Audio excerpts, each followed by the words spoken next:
خب من میخوام امروز روکش مکش رو عوض کنم. هم ابرش خیلی داغون شده، هم روکشش رو دیگه دوست ندارم. ببینید چقدر شده، اینو کلا برداشته میشه.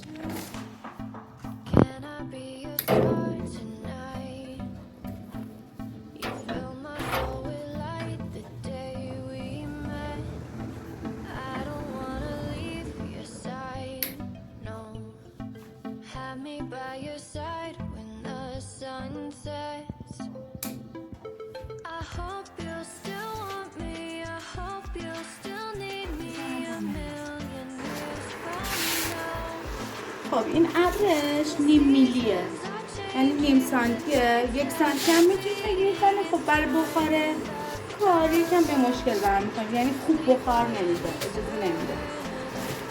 کلگیرم در بیارم که راحتتون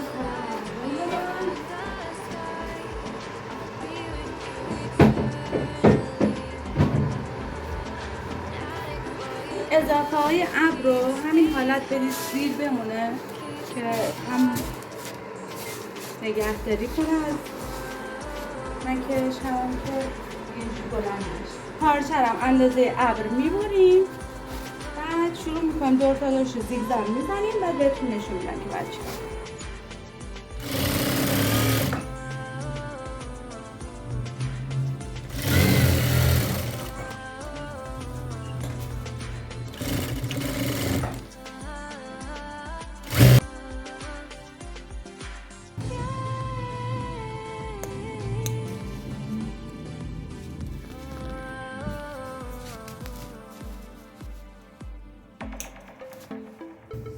خب من اینا رو دونه دارم چرت میزنم، میخوام از توش بند رد کنم و شروع کنم ست کردن. مرحله ست کردنش هم بهتون.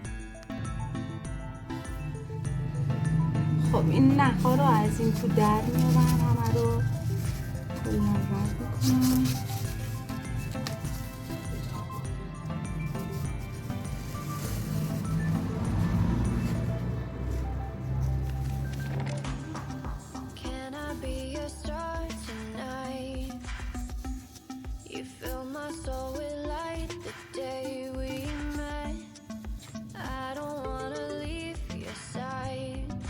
این چرتاشو کوچیک زدم که اینا دهنش باز نشه اذیت نشه.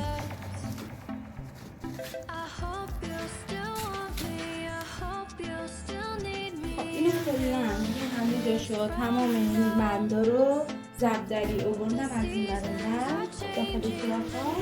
کلا این کار تکمیل شد. الان میرم برای ژانت.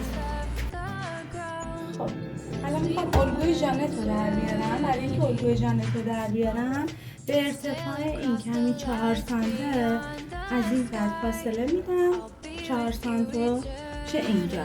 حالا یکم بیشتر به اندازه 4.5 من بگیرید خیلی هم خوبه. 4.5 یا 5 که جای دوخت هم داشته باشه. دور تا دور این خط کشی میکنیم.